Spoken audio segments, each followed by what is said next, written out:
வாழ்ந்து காட்டுவோம் திட்டம் 2.0 வெற்றி பெற்றதன் அடிப்படையில் நடப்பாண்டில் மேலும் 120 வட்டாரங்கள் 1000 கோடி ரூபாய் மதிப்பீட்டில் உலக வங்கியுடன் இணைந்து வாழ்ந்து காட்டுவோம் திட்டம் 3.0 துவங்குவதற்கான நடவடிக்கைகள் மேற்கொள்ளப்படும். 42,000 கிராமப்புற இளைஞர்களுக்கு வேலைவாய்ப்பு மற்றும் சுய வேலைவாய்ப்புடன் கூடிய திறன் பயிற்சி 66 கோடி ரூபாய் செலவில் வழங்கப்படும். பழங்குடியினர், முதியோர், மாற்றுத்திறனாளிகள் மற்றும் திருநங்கையர் உள்ளிட்ட 2500 சிறப்பு சுய உதவி குழுக்களுக்கு நடப்பாண்டில் 25 கோடி ரூபாய் வாழ்வாதார நிதியாக வழங்கப்படும். சென்னை மெரினா கடற்கரையில் 2024 டிசம்பர் மாதத்தில் நடைபெற்ற அந்த உணவு திருவிழா பெரும் வெற்றியை தொடர்ந்து நடப்பாண்டில் அனைத்து 5 ஜோன்லையும் மண்டல அளவிலான அந்த உணவு திருவிழாக்கள் நடத்தப்படும். நடப்பாண்டில் மகளிர் சுய குழுக்களுடைய உற்பத்தி பொருட்கள் 400 கோடி ரூபாய் அளவில் விற்பனை செய்து உறுதி செய்யப்படும். அடுத்து சிறப்பு திட்ட செயலாக்கத்துறை.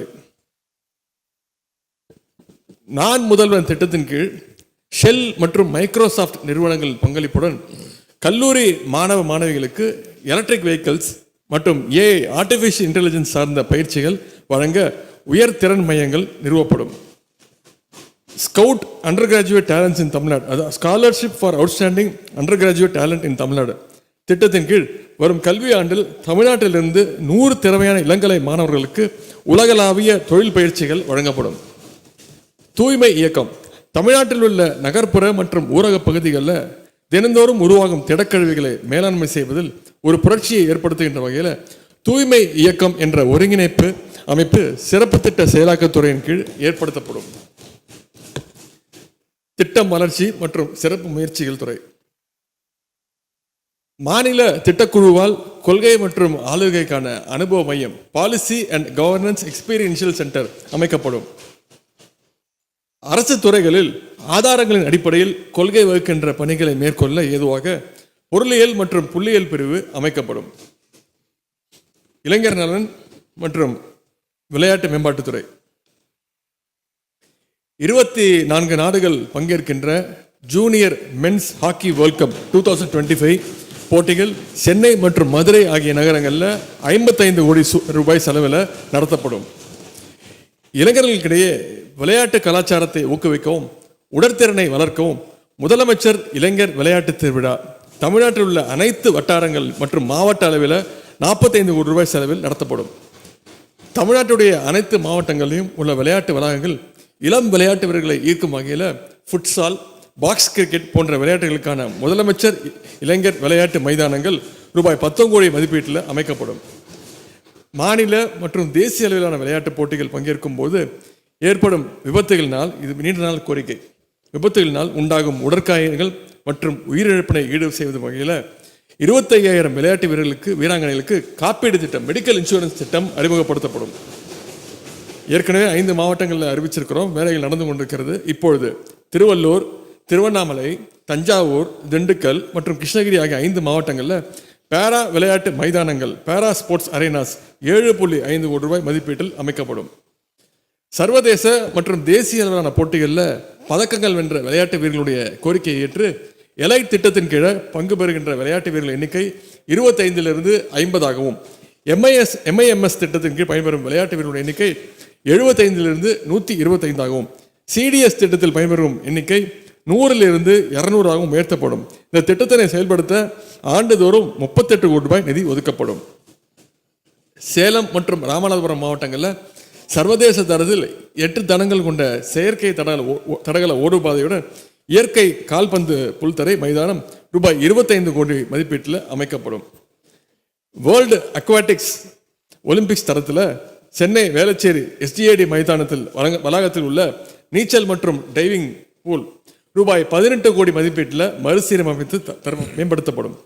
சர்வதேச மற்றும் தேசிய அளவில் வெற்றி பெற்ற மாற்றுத்திறனாளி விளையாட்டு வீரர்களுடைய கோரிக்கையை ஏற்று சென்னையில் மாற்றுத்திறனாளி விளையாட்டு வீரர்களுக்கான விளையாட்டு விடுதி ஃபர்ஸ்ட் டைம் இன் இந்தியா அமைக்கப்படும். அடுத்து தமிழ்நாட்டு இளைஞர்களுக்கிடையே விளையாட்டை ஊக்குவிக்கும் வகையில் மாநிலத்தில் உள்ள சட்டமன்ற தொகுதிகளான புது mini cricket stadiums, indoor mini chief minister stadiums Killiyur, Aruppukottai, Tiruchuli, Rajapalayam, Cumbum, Madurai கிழக்கு, மானாமதுரை, வேடசந்தூர், கிணத்துக்கடவு, பொள்ளாச்சி, ஈரோடு மேற்கு, ராசிபுரம், திருச்செங்கோடு, சங்ககிரி, மணப்பாறை, குளித்தலை, திருமயம், அறந்தாங்கி, திருவிடைமருதூர், பேராவூரணி, திருவையாறு, ஒரத்தநாடு, நன்னிலம், திருத்துறைப்பூண்டி, காட்டுமன்னார் கோயில், செஞ்சி, திண்டிவனம், திருக்கோவிலூர், மதுராந்தகம், குடியாத்தம், பர்கூர், தளி, ஸ்ரீபெரும்புத்தூர், ஆலந்தூர், பூந்தமல்லி, பொன்னேரி, கும்மிடிப்பூண்டி, மதுரவாயில், திருவிக நகர், பெரம்பூர் ஆகிய 40 சட்டமன்ற தொகுதிகளில் முதலமைச்சர் சிறு விளையாட்டரங்கங்கள் மினி ஸ்டேடியம் ரூபாய் 120 கோடி மதிப்பீட்டில் அமைக்கப்படும். பேரவைத் தலைவர்களே, துறை சார்ந்த மானிய கோரிக்கைகள் மீது மாண்பு உறுப்பினர்கள் பல்வேறு வெட்டு தீர்மானங்களை கொடுத்திருக்கிறாங்க. அதற்கான உரிய விளக்கங்களை எனது பதில் உரையிலும் அறிவிப்புகளிலும் அளித்துள்ளேன்.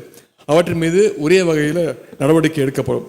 எனவே சட்டமன்ற உறுப்பினர்கள் அவர்கள் கொடுத்த வெட்டு தீர்மானங்களை திரும்ப பெற்றுக்கொண்டு இந்த மானிய கோரிக்கையை நிறைவேற்றி தருமாறு கேட்டுக்கொள்கின்றேன்.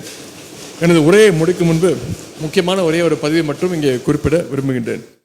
இன்றைக்கு நம்முடைய திராவிட மாடல் அரசு திட்டங்களால் தமிழ்நாட்டில் உள்ள ஒவ்வொரு வீட்டிலும் குறைந்தது ஒருவராவது பயன்பெற்று வருகிறார்கள். இதுதான் உண்மையான மக்கள் ஆட்சிக்கான அடையாளம். அதனால்தான் நம்முடைய முதலமைச்சர் பின்பு ஒட்டுமொத்த தமிழ்நாட்டு மக்களும் அணிதிரண்டு நிற்கின்றார்கள். பதவிக்காக அரசியலுக்கு வந்தவர்களை நம்முடைய முதலமைச்சர் அவர்கள். அரசியலில் நம்முடைய தலைவர் முதலமைச்சர் அவர்களுக்கு கிடைத்த முதல் பதவியே மிசா சிறைவாசம். இந்தியாவுடைய ஜனநாயகத்தை காக்க 50 ஆண்டுகளுக்கு முன்பு தன்னுடைய அரசியல் பயணத்தை தொடங்கிய நம்முடைய முதலமைச்சர் அவர்கள் இன்றைக்கும் இந்தியாவுடைய ஜனநாயகத்தை காக்கின்ற காலத்தில் நிற்கின்றார்கள். 1938 தந்தை பெரியார் அவர்கள் இந்திய எதிர்ப்பு போரை தொடங்கி வச்சார். 1960 பேரறிஞர் அண்ணா அவர்கள் தலைமையில் மாணவர்கள் இந்திய எதிர்ப்பு போரினை முன்னின்று நடத்தினார்கள். தமிழுக்காக தண்டாவாதத்தில் தலை வைத்த முத்தமிழ் கலைஞர் அவர்கள் 50 முழக்கங்கள் ஒன்றாக ஹிந்தி திணிப்பை என்றும் திணிப்போம் என்று முழங்கினார்கள். பெரியார், அண்ணா, கலைஞர் அவருடைய ஒட்டுமொத்த உருவமாக நம்முடைய முதலமைச்சர் அவர்கள் 1930 தொடங்கிய அந்த இந்தி திணிப்பு எதிர்ப்பு போரை நம்முடைய காலத்தில் நிச்சயம் முடித்து வைப்பார் என்று நாங்கள் நம்புகின்றோம். இந்த நேரத்தில் எனக்கு வாய்ப்பளித்த மாண்பு முதலமைச்சர் அவர்களுக்கும் மாண்புமிகு பேரவைத் தலைவர் அவர்களுக்கும் எனது மனமான நன்றியை தெரிவித்துக் கொள்கின்றேன்.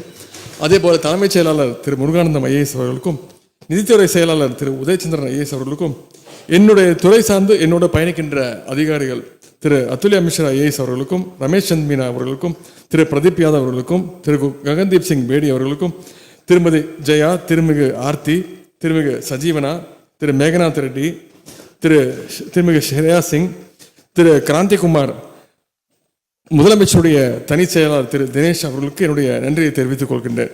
மேலும் என்னுடைய உதவியாளர்கள் திரு மணிராஜ், திரு செந்தில், திரு மணிகண்டன் அவர்களுக்கும் இந்த நேரத்தில் நன்றியை தெரிவித்துக் கொண்டு மாண்பு முதலமைச்சர் அவர்கள் தலைமையில் தமிழ்நாடு போராடும், தமிழ்நாடு வெல்லும் என்று கூறி என்னுடைய உரையை நிறைவு செய்கிறேன். நன்றி, வணக்கம். செய்திகளை உடனுக்குடனும் துல்லியமாகவும் தெரிந்து கொள்ள சப்ஸ்கிரைப் பண்ணுங்க.